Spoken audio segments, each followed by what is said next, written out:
Development course. और आज हम इस वीडियो में देखने वाले कुछ बहुत ही इंपॉर्टेंट एलिमेंट्स जैसे कि एंकर टैग और बहुत सारे मीडिया एलिमेंट्स। ठीक है, तो स्टार्ट करते हैं शानदार से वीडियो को। तो अब हम देखेंगे यार हाइपरलिंक। और हाइपरलिंक यार बहुत ही अमेजिंग चीज है और इसी की वजह से यार ये वेब है ना एक जाल बन पाया। तो जैसे अगर आप गूगल पर कोई सर्च करते हैं तो आपके पास यार बहुत सारे रिजल्ट्स आ जाते हैं और इन रिजल्ट्स पे अगर हम क्लिक करते हैं तो एक नई वेबसाइट खुल जाती है। अब इसमें यार जिस चीज़ पे आपने क्लिक किया है उसी को हम हाइपरलिंक कहते हैं।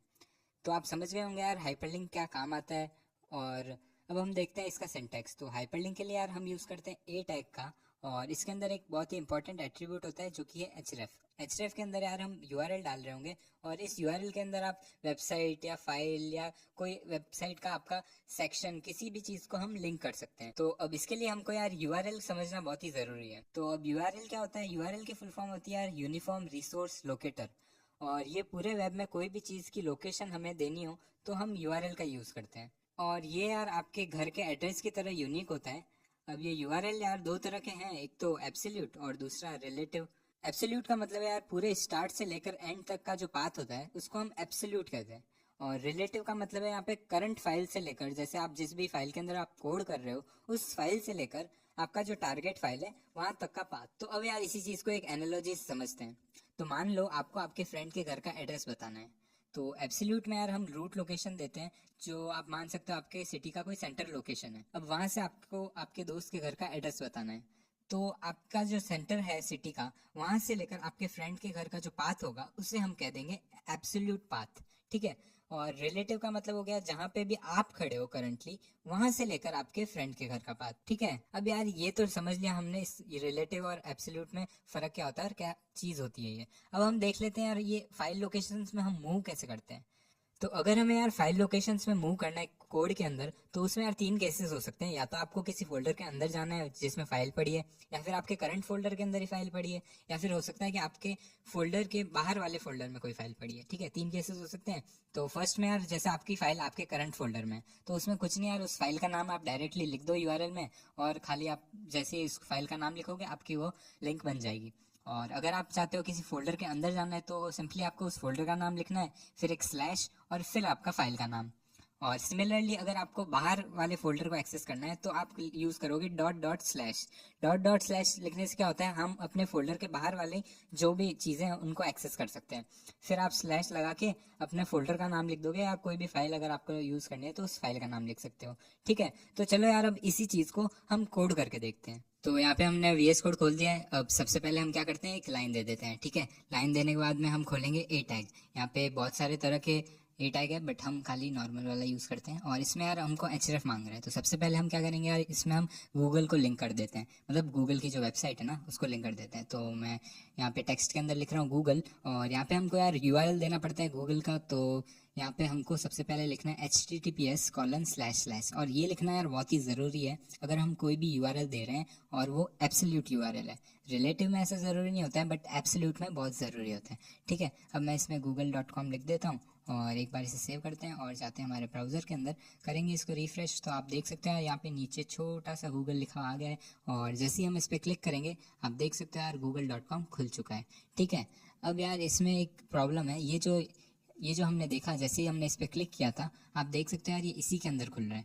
हम चाहें अगर तो इसको हम नए टैब में भी खोल सकते हैं, क्योंकि कभी कभी हो सकता है ना कि यार आप चाहते हो कि ये जो क्लिक हो रहा है वो हमारे वेब पेज पे ना खुल के एक नए टैब में खुल जाए। तो उसके लिए यार हमको एक एट्रीब्यूट यूज़ करना पड़ेगा जो कि है टारगेट। टारगेट यूज़ करके हम क्या कर सकते हैं, यहाँ पे हम टारगेट में देंगे ब्लैंक। ब्लैंक से क्या होगा ना, ये एक नए टैब के अंदर खुल जाएगा। ठीक है, एक बार फिर से रिफ्रेश करता हूँ मैं और जैसे ही अब मैं इस पर क्लिक करूँगा देखना यार ये नए टैब में खुल गया है। ठीक है, तो आप समझ गए होंगे कैसे हम इस टारगेट को यूज़ करते हैं। और ये तो हमने देखा यार एक्सटर्नल वेब पेज को लिंक करके, मतलब google.com जो कि हमारा नहीं है। तो अगर हम चाहें कि इसमें हमारे ही वेब पेजेस को लिंक करना, तो उसके लिए क्या कर सकते हैं यार, उसके लिए हम रिलेटिव पाथ्स यूज़ करेंगे। और सबसे पहले यार हमको कोई वेब पेज भी तो बनाना पड़ेगा जिसको हम लिंक कर रहे होंगे। तो नई फाइल क्रिएट कर लेते हैं, उसे सेव कर लेते हैं और नाम मैं यार इसमें दे रहा हूँ page2.html और सेम फोल्डर के अंदर ही इसको सेव कर रहा हूँ, कोई नया फोल्डर नहीं बनाएंगे।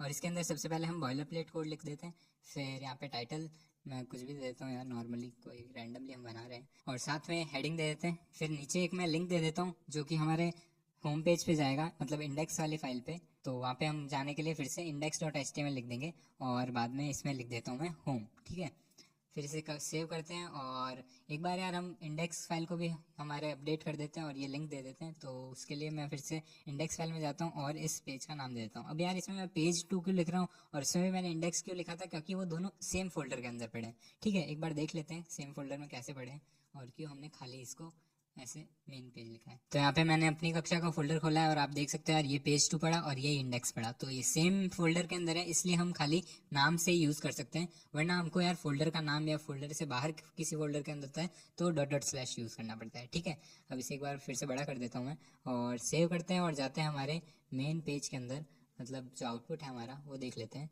तो अगर हम अभी देखें तो इसमें आउटपुट नहीं आ रहा है, क्यों? क्योंकि हमने यार यहाँ पे टेक्स्ट नहीं दिया है। तो टेक्स्ट दे देते हैं और लिख देते हैं पेज 2। ठीक है, सेव करते हैं और अब देखते हैं तो आप देख सकते हो यार यहाँ पे हमारा पेज 2 का URL आ गया है, मतलब लिंक आ गया है। तो इस पर मैं क्लिक कर देता हूँ और आप देख सकते हो यार हमारा दूसरा पेज जो है वो भी खुल चुका है। अब इस पर क्लिक करेंगे तो वापस होम पेज पे आ जाएंगे और इस पर क्लिक कर रहे हैं तो वापस पेज 2 पे।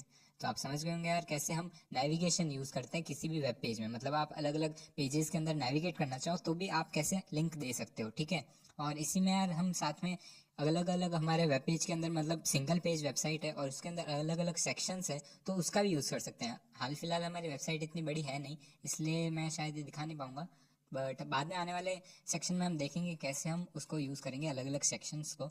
तो अभी के लिए यार हम एक और चीज़ देख लेते हैं, जैसे हम एंकर टैग को यूज़ करके अलग अलग फाइल्स को भी अटैच कर सकते हैं। जैसे कि हमारी कोई PDF फाइल हो गई, हमारी कोई JPG फाइल हो गई या कोई और फाइल हो गई, रैंडमली कोई वीडियो या कुछ भी हो गया, तो हम सारी चीज़ों को लिंक कर सकते हैं।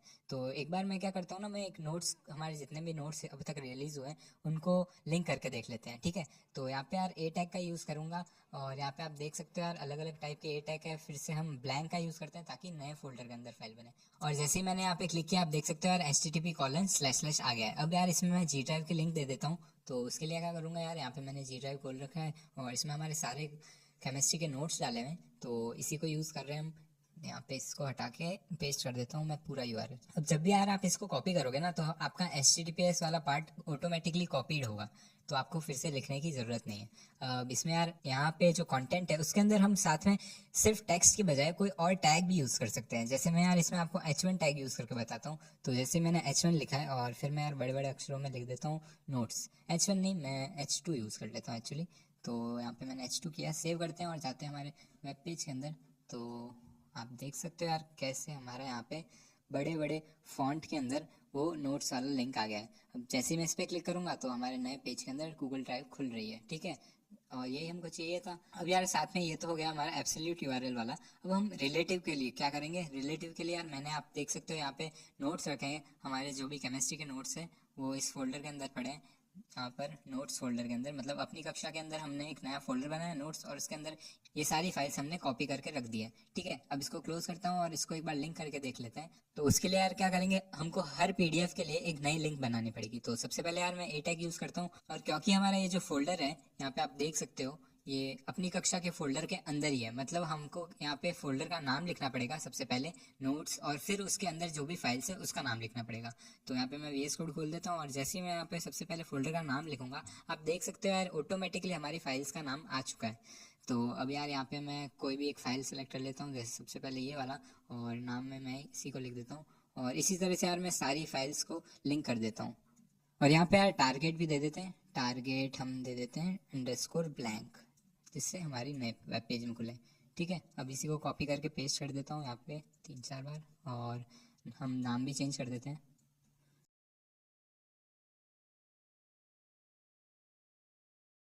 तो यहाँ पे मैंने सारे फाइल्स को लिंक कर दिया है। अब इसे सेव करते हैं और जाते हैं हमारे वेब ब्राउज़र के अंदर और करते हैं रिफ्रेश। तो आप देख सकते हैं यार यहाँ पे सारे हमारे नोट्स आ चुके हैं। अब यार इसके अंदर कोई गैप नहीं है, क्योंकि ये यार A टैग कुछ अलग टाइप का होता है, CSS इसकी थोड़ी अलग होती है, वो हम बाद में देखेंगे। हाल फिलहाल हम यहाँ पे यार ब्रेक्स दे देते हैं जिससे कि ये अलग अलग डिस्प्ले होने लग जाए। ठीक है, तो मैं यहाँ पे यार BR टैग का यूज़ कर रहा हूँ। ठीक है, BR टैग हम यूज़ करके एक बार वापस जाके रिफ्रेश करते हैं। तो आप देख सकते हो यार सारे हमारे जितने भी नोट्स हैं वो आ रहे हैं और हम जैसे ही किसी पे भी क्लिक करेंगे हमारे नए टैब के अंदर वो खुल जा रहे हैं। और इसी तरह से यार हम अलग अलग चीज़ों को लिंक कर सकते हैं हमारे वेब पेजेस के अंदर। ठीक है, आप समझ चुके होंगे कैसे हम एंकर टैग को यूज़ करते हैं। तो अब हम देखेंगे यार इमेज और इमेज के लिए हम क्या यूज़ करते हैं, IMG टैग का। और अगर आप इंस्टाग्राम चलाते हैं तो वहाँ पे जितनी भी इमेजेस ब्राउजर के अंदर डिस्प्ले होती है वो सारी इमेजेस यार IMG टैग को यूज़ करके ही डिस्प्ले होती है। और इंस्टा चला ही रहे हो तो सबसे पहले जाइए और अपनी कक्षा को फॉलो कर दीजिए। तो यहाँ पे यार मैंने अपनी कक्षा का इंस्टाग्राम हैंडल खोल रखा है और इसके अंदर हम देखेंगे कैसे इमेजेस लोड होती है, कैसे यहाँ पे यूज़ होती है इमेजेस। और मैंने स्टार्टिंग में आपको बताया था कि जब भी हम किसी वेबसाइट को खोलते हैं तो उसका जो फ्रंट एंड वाला पार्ट है वो हमारे ब्राउजर के अंदर लोड हो जाता है।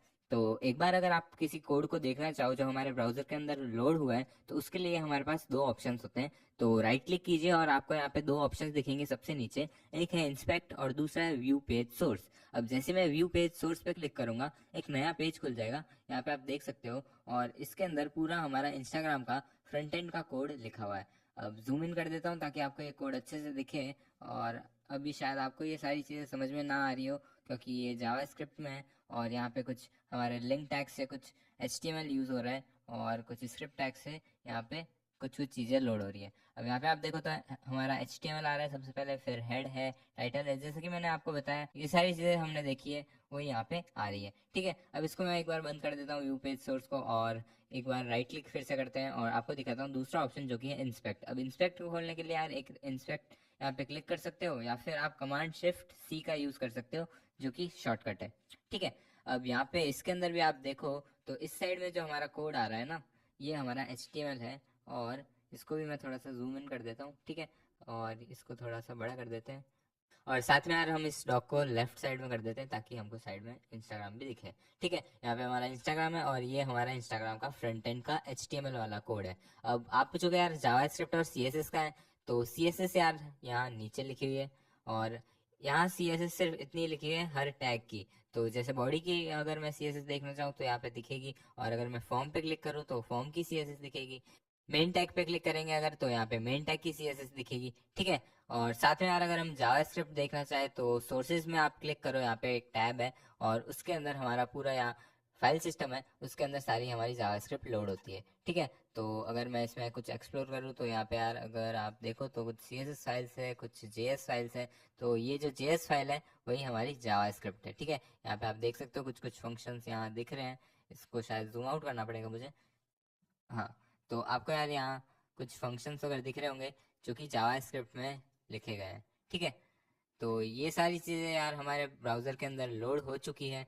और अब हम देखते हैं यार हमारा इमेज एलिमेंट कैसे लोड होता है। तो इमेज एलिमेंट के लिए मैंने आपको बताया IMG टैग का यूज़ करते हैं। तो यहाँ पे यार अगर मैं कोई भी पोस्ट देखूँ तो ये जितनी भी हमारी जो पोस्ट है उसके ऊपर इमेजेस आ रही है तो ये सारी इमेजेस भी हमारी IMG टैग से लोड हो रही होगी। तो एक बार इसको चेक करते हैं। तो उसके लिए यार आप इस सेलेक्ट एलिमेंट पे क्लिक करो और जैसे आप इस पर क्लिक करोगे यहाँ पे एक सेलेक्टर आ जाएगा और जहाँ पे भी आप हवर करोगे अब वो सारी चीज़ें आपको इस साइड वाले साइड बार में दिखेगी। तो जैसे ही मैं इस पर क्लिक करूंगा तो आप देख सकते हो यहाँ पे इसका कोड दिख रहा है और यहाँ पे अगर हम क्लिक करो तो एक यहाँ पे इमेज एलिमेंट दिख रही है। ठीक है, अब इस इमेज एलिमेंट के अंदर ऑल्ट है और क्लास और बहुत सारी चीज़ें हैं जैसे कि URL वगैरह, तो वो सारी चीज़ें हम यहाँ पे अभी पढ़ने वाले हैं। ठीक है, और उसी के साथ यार हम चाहे तो और भी बहुत सारी चीज़ें कर सकते हो। तो उसके लिए आप यहाँ पे सेलेक्ट एलिमेंट पे क्लिक करो और फिर जैसे मैं फॉलोअर्स पे क्लिक करता हूँ तो यहाँ पे हमारे अभी 50K फॉलोअर्स समथिंग दिखा रहा है, 50,144। तो इसको चेंज करके देखते हैं। तो यहाँ पे हम फॉलोअर्स बढ़ा के कुछ मिलियंस में कर देते हैं, तो मैं इसको 10 मिलियन कर देता हूँ, है ना। और जैसे ही मैं इसे एंटर करूंगा तो आप देख सकते हो यार हमारे फॉलोअर्स बढ़ के 10 मिलियन हो चुके हैं, है ना। अब ये जो चीज़ है यार वो सिर्फ आपको दिख रही है, असल में हमारे जो फॉलोअर्स है वो नहीं बढ़े क्योंकि ये जो फॉलोअर्स के रिकॉर्ड्स है वो उनके सर्वर में पड़े हैं और यहाँ तक तो खाली वो सर्वर की एक फाइल आ चुकी थी और मैंने उस फाइल में चेंज किया है। तो अगर मैं इसको रिफ्रेश करूंगा तो वो फाइल दोबारा से आ जाएगी, मतलब रिप्लेस हो जाएगी और ये जो 10 मिलियन है वो वापस पहले जैसा हो जाएगा जो कि 50K था। तो एक बार रिफ्रेश करके आपको दिखाता हूँ। तो जैसे ही मैं इसे रीलोड करूंगा आप देख रहे हैं यार ये वाली चीज़ वापस 50K हो चुकी है। ठीक है, तो बस यार आप समझ गए होंगे कैसे हमारा फ्रंट एंड बैक एंड वो सारी चीज़ें काम करती है।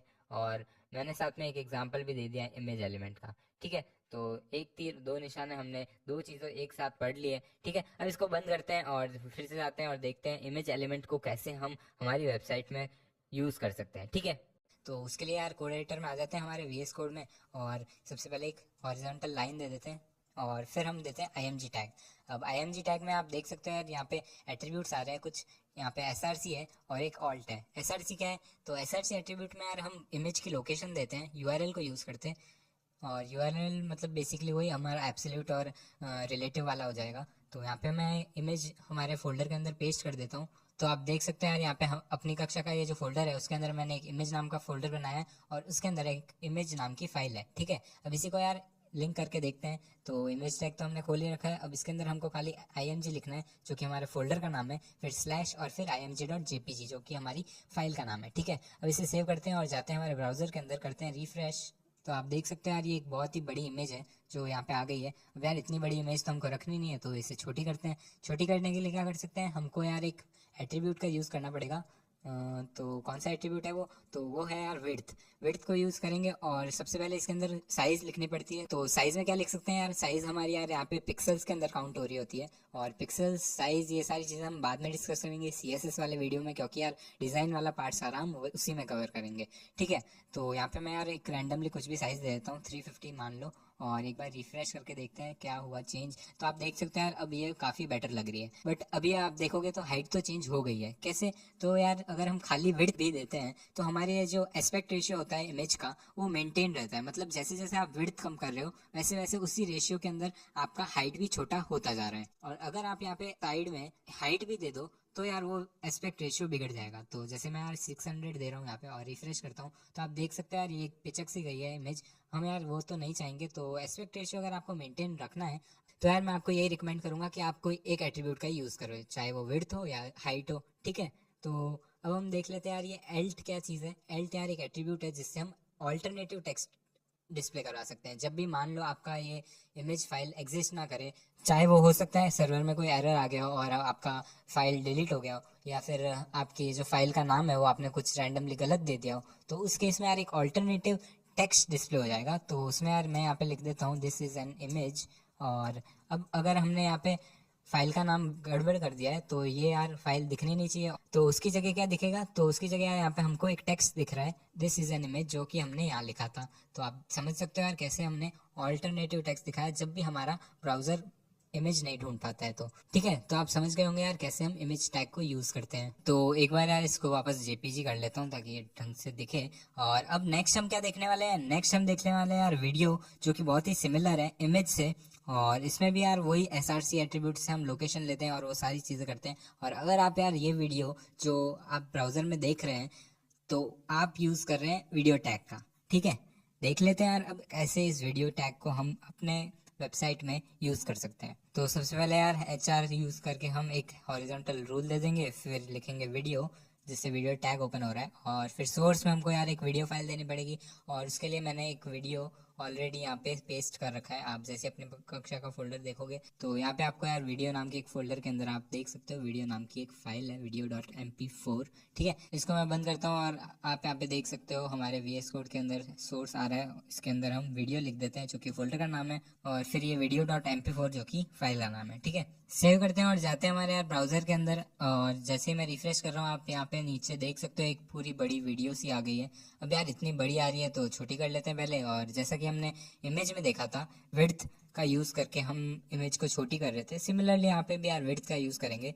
और यहाँ पे मैं इमेज से थोड़ा सा बड़ा दे रहा हूँ, तो वहाँ पे 350 यूज़ किया था, मैं यहाँ पे माइनर चेंज 400 दे देता हूँ और रिफ्रेश करते हैं। आप देख सकते हैं यार यहाँ पे हमारी वीडियो आ रही है। और अब आप देख सकते हैं यार यहाँ पे कोई कंट्रोल ही नहीं है, प्ले बटन नहीं है, कुछ प्ले ही नहीं हो रहा है। तो ये वीडियो किस काम की, तो उसका एक कारण है यार, कोई बटन दिखाने के लिए तो हम पहले एक एट्रीब्यूट यूज़ करते हैं कंट्रोल्स। तो कंट्रोल से क्या होगा, बेसिकली हमारे जितने भी कंट्रोल्स आते हैं, प्ले पॉज का बटन या हमारा ये जो वॉल्यूम का बटन आ जाता है या फुल स्क्रीन का बटन आ जाता है, तो वो सारी चीज़ें हम कंट्रोल नाम का एट्रीब्यूट अगर यूज़ करेंगे ना तो ही आएगा। ठीक है, अब यार ऐसा क्यों कि हमको कंट्रोल का बटन देना पड़ रहा है, मतलब क्यों वीडियो टैग में ऑटोमेटिकली कोई बटन्स नहीं आते हैं, तो उसका एक कारण है यार। तो मान लो आप चाहते हो कि आपका वीडियो जैसे ही ब्राउज़र में हमारा वेब पेज स्टार्ट हो वहीं वीडियो भी प्ले हो जाए, मतलब हमारा कोई यूज़र आया और वीडियो ऑटोमेटिकली प्ले हो जाना चाहिए। तो उस केस में यार हम बटन ना दिखाए तो भी चलेगा ना, इसलिए हम यार यहाँ पे बटन के लिए एक अलग से एट्रीब्यूट दे सकते हैं और ऑटो प्ले के लिए भी हम एक अलग से एट्रीब्यूट दे सकते हैं, ऑटो प्ले यूज़ करके एक बार इसे सेव करते हैं और जाते हैं ब्राउजर में। और अब मैं जैसे इसको रिफ्रेश करूँगा, आप देखोगे यार कैसे ये ऑटोमेटिकली प्ले हो जाएगा और कोई बटन ही नहीं आएगा, हम पॉज कर ही नहीं सकते हैं। ठीक है, अब आप देख सकते हैं यार यहाँ पे कोई बटन ही नहीं है, मैं इसको पॉज कर ही नहीं सकता हूँ। और इसको यार हम पॉज कर देते हैं और उसके लिए पहले जाते हैं हमारा ऑटो प्ले हटा देते हैं और करते हैं रिफ्रेश। ठीक है, तो कुछ इस तरह से हम ऑटो प्ले का यूज़ करते हैं। फिर हम दे देते हैं यार कंट्रोल, जिससे हमारे बटन्स आ जाएंगे। तो यहाँ पे कंट्रोल्स का यूज़ करेंगे सेव और करते हैं रिफ्रेश। तो यहाँ पे आप देख सकते हो यार प्ले का एक बटन आ रहा है, जिससे मैं क्लिक करता हूँ और यहाँ पे यार बहुत सारी चीज़ें आ गई है, पूरा वीडियो प्लेयर सा बन गया है, खाली हमारा ये कंट्रोल्स एट्रीब्यूट को यूज़ करने से। अब यार इसमें और भी कुछ एट्रीब्यूट्स हैं, जैसे कि लूप, जिससे क्या होता है बेसिकली हमारा जैसे ही वीडियो एंड होता है ना तो ऑटोमेटिकली स्टार्ट भी हो जाता है, मतलब एक लूप चलता रहेगा, कभी वीडियो रुकेगा ही नहीं। ठीक है, तो आप देख सकते हो यार यहाँ पे जैसे ही वीडियो एंड होगा वैसे ही वापस स्टार्ट भी हो जाता है, मतलब हमको कुछ करने की ज़रूरत नहीं, बार बार ये खत्म होएगा स्टार्ट होएगा और ये लूप एंडलेसली चलता रहेगा। ठीक है, तो उसके लिए हमने लूप टैग का यूज़ किया। अब यार म्यूटेड नाम का भी एक एट्रीब्यूट है, जिससे क्या होता है जैसे ही मैं इसको रिफ्रेश कर रहा हूँ आप देख सकते हैं ये एट्रीब्यूट यूज़ करने से हमारा ये जो वीडियो है वो म्यूटेड चालू होगा, मतलब ऑडियो इसमें नहीं आएगी इनिशियली, मतलब फिर आप बटन यूज़ करके कर सकते हो ऑडियो, मतलब लगा सकते हैं। जैसे कि आप देख सकते हैं यहाँ पे ये बटन ऑलरेडी म्यूटेड है, अब आप बढ़ा सकते हो वो एक अलग बात है, बट क्योंकि हमने इस एट्रीब्यूट को यूज़ किया यहाँ पे ऑलरेडी म्यूटेड थी। ठीक है, अब last but not the least poster. Poster क्या होता है? पोस्टर बेसिकली अगर आप यूट्यूब चलाते हो तो उसके अंदर यार हर वीडियो के आगे थंबनेल होते हैं, जिसमें इंफॉर्मेशन होती है कि वीडियो क्या कहना चाहता है, और वो यार थंबनेल अलग से हम बनाते हैं। और उसी तरह से यार हम अगर अपनी वेबसाइट के अंदर किसी वीडियो के ऊपर थंबनेल लगाना चाहते हैं तो हम यूज़ कर सकते हैं यार पोस्टर एट्रीब्यूट का। ठीक है, उसमें क्या करेंगे बेसिकली हमने यहाँ पे यार जैसे इमेज के अंदर सोर्स फाइल दी थी, वैसे ही हमको यहाँ पे भी एक सोर्स की तरह यहाँ पे भी हमको एक इमेज की लोकेशन देनी है। यूआरएल हो सकता है, बेसिकली हमारा फाइल लोकेशन हो सकता है, जैसे भी आप देना चाहो। मैं यहाँ पे सिमिलर टू दिस इमेज यही बेसिकली इसी को पेस्ट कर देता हूँ, ताकि यही इमेज यहाँ पे हमको वीडियो प्ले होने से पहले शो हो जाएगी। ठीक है, सेव करते हैं और जाते हैं ब्राउजर में। तो आप देख सकते हैं यार यही इमेज शो हो रही है, हालांकि इस इमेज का कोई लेना देना नहीं है, बट ये इमेज ऑलरेडी शो हो रही है, जिससे यूज़र को कुछ पता चलेगा कि अच्छा शायद ये वीडियो में कुछ इस तरह से आने वाला है। ठीक है, तो नेक्स्ट हम देखेंगे यार आई फ्रेम टैग। आई फ्रेम टैग क्या होता है? तो इससे यार हम दूसरी वेबसाइट्स को अपनी वेबसाइट्स में डिस्प्ले करवा सकते हैं, और इसी चीज़ को हम एम्बेडिंग कहते हैं। ठीक है, तो इसके लिए यार एक बहुत ही अच्छा एग्जांपल है। एक बार हम YouTube की कोई वीडियो को एम्बेड करके देखते हैं, तो उसमें हम आई फ्रेम टैग का यूज़ करेंगे। तो एक बार YouTube पे जाते हैं और ये हमारी वीडियो है जिसको हम अपने वेबसाइट में लिंक करके देखते हैं। तो कैसे कर सकते हैं? तो यहाँ पे शेयर का बटन है, उस पर क्लिक कीजिए और यहाँ पे एम्बेड आ रहा है, उस पर क्लिक करेंगे तो यहाँ पे आप देख सकते हैं यहाँ पे यूट्यूब ने खुद ने हमको एक आई फ्रेम टैग प्रोवाइड किया है। कुछ नहीं करना है हमको, इसको सिर्फ कॉपी कर लेते हैं। यहाँ पे कुछ ऑप्शंस है, अगर आप चाहते हो तो इसको भी यूज़ कर सकते हो अपने आई फ्रेम टैग के अंदर। फिर इसे पेस्ट कर लेते हैं यहाँ पे और सेव करते हैं। फिर जाते हैं हमारे वेब पेज के अंदर और एक बार रिफ्रेश कर लेते हैं। तो जैसे आप रिफ्रेश करोगे तो आप देख सकते हो यार यहाँ पे हमारा वो जो वीडियो है वो आ चुका है और ये यहाँ पे प्ले हो रहा है। ठीक है ना, तो आप समझ गए होंगे कैसे हम आई फ्रेम टैग का यूज़ कर सकते हैं। अब हम इसमें क्लोजली देख लेते हैं कौन कौन से इसमें एट्रीब्यूट्स हैं जो कि यहाँ काम आ रहे हैं। तो सबसे पहले आप देख सकते हो यार विड्थ है, जैसे कि आप समझ ही गए होंगे, हाइट और विड्थ प्रोवाइड होती है। और फिर आता है यार एसआरसी, और एसआरसी के अंदर आप देख सकते हो यार वो यूआरएल होगा जो कि हम एम्बेड करना चाहते हैं। फिर हमारा फ्रेम बॉर्डर, इससे कुछ नहीं होता है, इससे बेसिकली हमारा फ्रेम आ जाएगा। अगर इसको हम 1 करके देखें तो यहाँ पे हमारा फ्रेम आ जाता है एक हमारे कंटेंट के सराउंडिंग। ठीक है, फिर है यार कुछ अलाउ, और इसके अंदर कुछ एट्रीब्यूट्स है जो कि अलग अलग ऑप्शंस को अलाउ कर देंगे। फिर अलाउ फुल स्क्रीन है, जिससे हम यहाँ पे फुल स्क्रीन का बटन देख सकते हैं। बस ये सारी चीज़ें होती है आई फ्रेम के अंदर। अब हम यार एक और एग्जांपल ले लेते हैं। तो मैं यहाँ पे आई फ्रेम टैग का यूज़ करूँगा और इसके अंदर हम कुछ नहीं, इस बार अपनी कक्षा की वेबसाइट को लिंक करके देखते हैं। तो यहाँ पे हम यार अपनी कक्षा की वेबसाइट का लिंक डाल देते हैं, इसे सेव करते हैं और जाते हैं ब्राउज़र में, फिर करते हैं रिफ्रेश। तो आप देख सकते हैं यहाँ पे एक छोटी सी वेबसाइट खुल गई है अपनी कक्षा की। अब इसकी विड्थ बढ़ा देते हैं जिससे कि यार ये पूरी अच्छे से दिखने लगेगी। तो यहाँ पे मैं फिर से 560 दे देता हूँ। तो यहाँ पे आप देख सकते हो यार यहाँ पे अच्छे से वेबसाइट खुल चुकी है अपनी कक्षा की। अभी भी छोटी लग रही है तो हम हाइट भी दे देंगे। तो हाइट यहाँ पे हम दे सकते हैं 600। ठीक है, एक बार से सेव करते हैं और रिफ्रेश करते हैं तो आप देख सकते हो फिर से हमारी वेबसाइट बहुत ही अच्छे से दिख रही है। ठीक है, तो कुछ इस तरह से यार हम आई फ्रेम टैग का यूज़ करते हैं। तो अब हम देखेंगे यार टेबल, और टेबल का यूज़ कहाँ आता है। तो टेबल यार हर जगह यूज़ आती है। जैसे कि मान लो आपका क्लास का कोई टाइम टेबल हो, तो यार वो भी आजकल कोरोना काल चल रहा है तो क्लासेस ऑनलाइन है, तो हमारा टाइम टेबल, रिजल्ट, ये सारी चीज़ें किसी वेबसाइट पे दिखती है ना। उसके लिए हम यार HTML में टेबल का यूज़ करते हैं। तो टेबल होती कैसी है, तो टेबल यार बेसिकली कुछ सेल्स से बनी होती है, और इसके अंदर कुछ रो होती है और कुछ कॉलम्स होते हैं, है ना। रोज क्या होता है, रोज बेसिकली हमारी ये जो वर्टिकल स्ट्रिप है सेल्स की, उसे हम रो कहते हैं। और कॉलम जो हॉरिजॉन्टल स्ट्रिप होती है उसको कहते हैं कॉलम, ठीक है।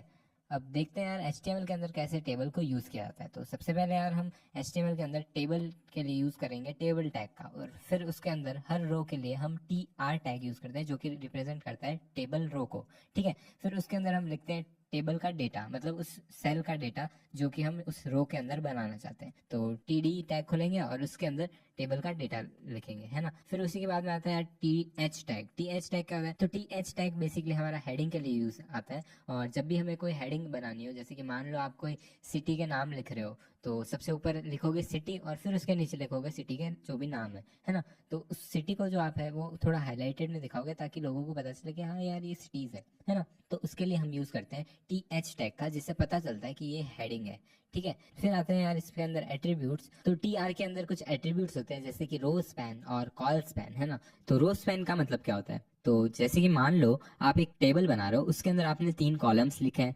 मंथ, सेविंग और सेविंग फॉर हॉलीडे, ठीक है। अब इसके अंदर आपको सारे मंथ्स लिखने हैं, फिर उन मंथ्स की सेविंग लिखनी है। लेकिन सेविंग फॉर हॉलीडे वाला जो आपका कॉलम है ना, उसमें आप चाहते हो कि सारे मंथ्स का इंक्लूडेड आपका एक कुछ सेविंग रखी है आपने हॉलीडे के लिए। तो इसमें आप क्या करोगे, आपने जो मंथ्स है वो लिख दिया, जनवरी, फरवरी, फिर आपने उस मंथ की सेविंग लिख दी, जैसे कि मान लो 100 रुपीज, 80 रुपीज।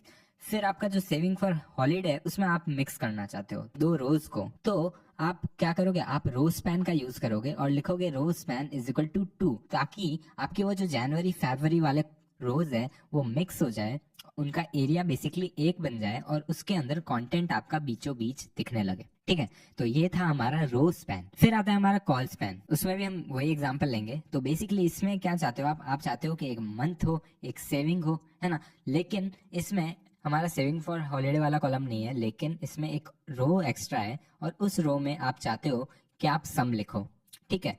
अब आपने मंथ लिख दिए, फिर आपने उसकी सेविंग लिख दी। अब लेकिन जो सम वाला है वो आप उसको पूरे टेबल के अंदर एक ही कॉलम में दिखाना चाहते हो। आप नहीं चाहते हो कि एक कॉलम आपका मंथ का हो, एक कॉलम आपका सेविंग का हो, और उसमें अलग अलग सेल्स हो। एक ही सेल में आपका पूरा डेटा आना चाहिए। तो उस केस में आप दोनों कॉलम को जोड़ दोगे, है ना। और उसके लिए हम यूज करेंगे col span is equal to 2, क्योंकि इसमें आपका 2 कॉलम्स बने हुए हैं, ठीक है।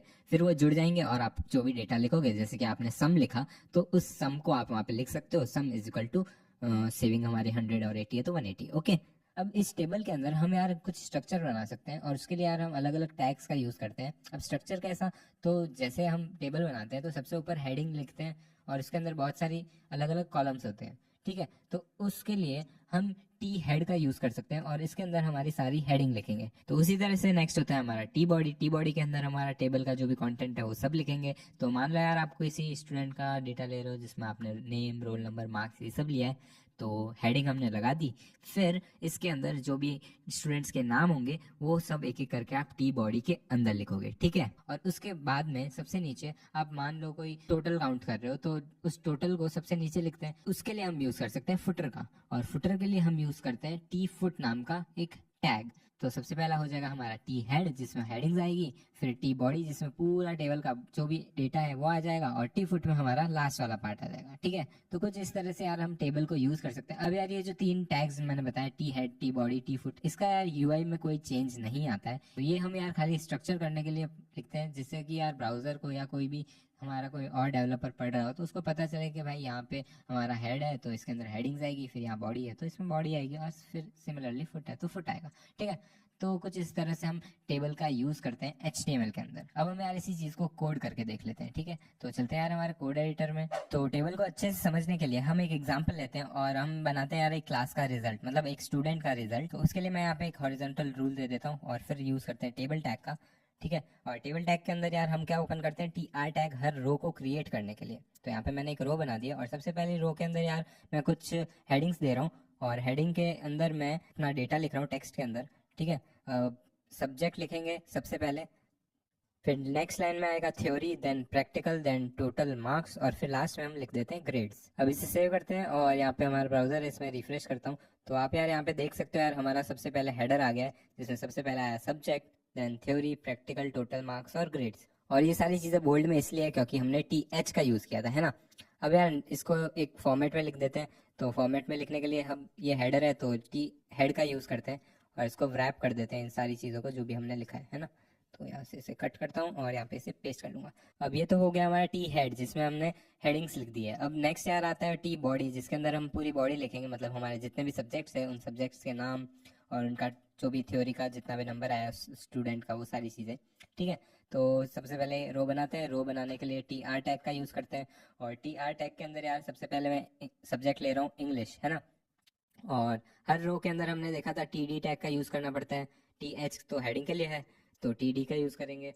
तो इसमें दे देता हूँ मैं सबसे पहले इंग्लिश एंड देन उसके नीचे यार पहले इसको कॉपी कर लेता हूँ और उसके लिए मैं यूज़ कर लेता हूँ ऑप्शन शिफ्ट डाउन डाउन, ठीक है। अब यहाँ पे मैं नाम चेंज कर देता हूँ। तो सिमिलरली यार कुछ और सब्जेक्ट लिख देते हैं और उनका नाम और नंबर लिख देते हैं, ठीक है। तो मैंने यार और भी सब्जेक्ट्स लिख दिए हैं और इसे सेव करते हैं और जाते हैं हमारे ब्राउजर के अंदर, करते हैं रिफ्रेश और आप यार यहाँ पे नीचे देख सकते हो हमारे सारे सब्जेक्ट्स यहाँ पे डिस्प्ले हो रहे हैं, उनका रेस्पेक्टिवली थ्योरी के मार्क्स, प्रैक्टिकल के मार्क्स और टोटल मार्क्स, फिर हमारी है ग्रेड्स, ठीक है। तो कुछ इस तरह से यार हमने हमारे बॉडी को डिस्प्ले कर दिया। अब यार टी फुट डाल देते हैं। टी फुट में हम क्या लिखेंगे यार, बेसिकली हमारा ये जो रिजल्ट है उसका स्टेटस क्या है, बेसिकली हमारा स्टूडेंट पास हुआ है या फेल हुआ है, तो उसके लिए हम यूज़ करेंगे टी फुट का। और टी फुट के अंदर लिखते हैं TR टैग या फिर TH लिख सकते हैं क्योंकि यार ये भी हमारा थोड़ा हाईलाइटेड टेक्स्ट दिखेगा तो अच्छा लगेगा, है ना। तो यहाँ पे मैं रिजल्ट लिखता हूँ और कॉलन पास।